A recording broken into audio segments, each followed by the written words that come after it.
Yes, it's worth every penny in your house.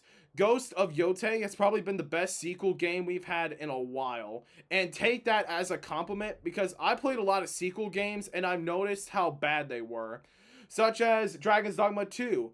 That game was trash. Dying Light 2. Not as good, but the combat's fun, I will say that. And who could forget Modern Warfare 2 or 3? They were both garbage. But yeah, I think Ghost of Yōtei has probably been the best game I have played all year. Probably because most of the games I have played this year were just not good. Like Assassin's Creed Shadows would be one of them.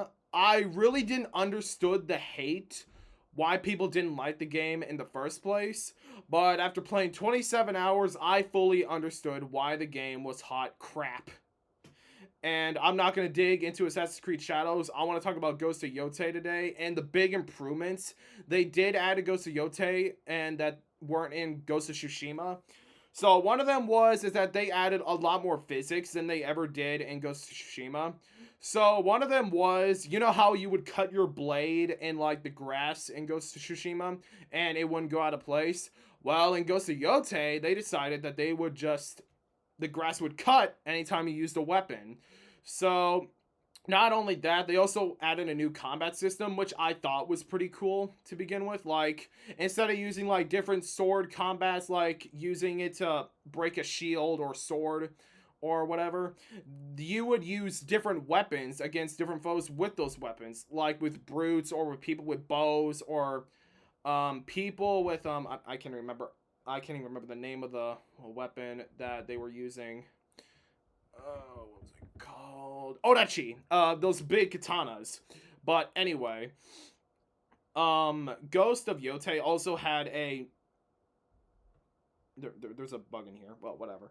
Anyway, so Ghost of Yōtei also had this big improvement to its sort of story of where it was driven at, not focusing on Jin Sakai, but focusing on a different character, a female protagonist. And I just want to get this out of the way. What are you people so mad about? Literally every time I would get a video on Ghost of Yōtei, I would just go to the comments and I would be like, what are they talking about? Why do people hate the game? Well, I did some researching, and it turns out people are judging the new female character for being woke as crap. And here's what I have to say to that. So what? I bet you guys have played tons of games out there that had like woke characters, and I can name one of them that I just finished a few weeks ago.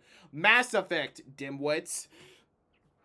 But also, I really don't understand the hate of Ghost of Yōtei. I've had a blast playing through the entire game, and I don't understand why people hate the game so much. I mean, I'm just convinced people just don't care about Sucker Punch games anymore. Like, when they made Ghost of Tsushima, they had, like, a thought, and they kept it, and they made a compelling story out of it that actually made me cry. And I enjoyed Ghost of Tsushima a lot. And Ghost of Yōtei, they did an amazing job of that game also, that I cried from that also. And I just don't understand the hate of why people don't like Ghost of Yōtei. I'm sorry if I keep doing voice cracks, good lord. But anyway, also I did see one of the major down improvements to the game is that you didn't have such a big map to go around anymore. Now, don't get me wrong. Ghost of Tsushima had a beautiful map, and Ghost of Yōtei also does too. But Ghost of Yōtei is definitely a lot smaller than Ghost of Tsushima, which was kind of my disappointment there, because I love open world games as much as I do strategy, RPG, all that. But anyway, but that doesn't take the fun out of the way of how beautiful the game looks and how much fun we had from it. Also, there are some slightly annoying characters, such as this little bratty merchant kid that just shows up at your camp for no reason, trying to convince you to buy the weakest garbage out of his... Actually, I don't even know where he gets it from.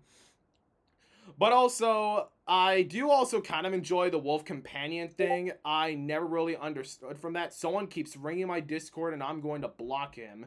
But anyway, like I was saying, the new wolf companion thing is kind of cool, I guess. But I kind of like going into battle solo instead of just having someone just rush up to you and they're like, hey, let me join your party. Heck no, I'd rather go into a fight by myself. That's the thing I always did with Dragon's Dogma 2. I would just like go into a fight with some party members, but then as I get stronger, I would like yeet them in a river, just like, yeah, no thank you, get out of here.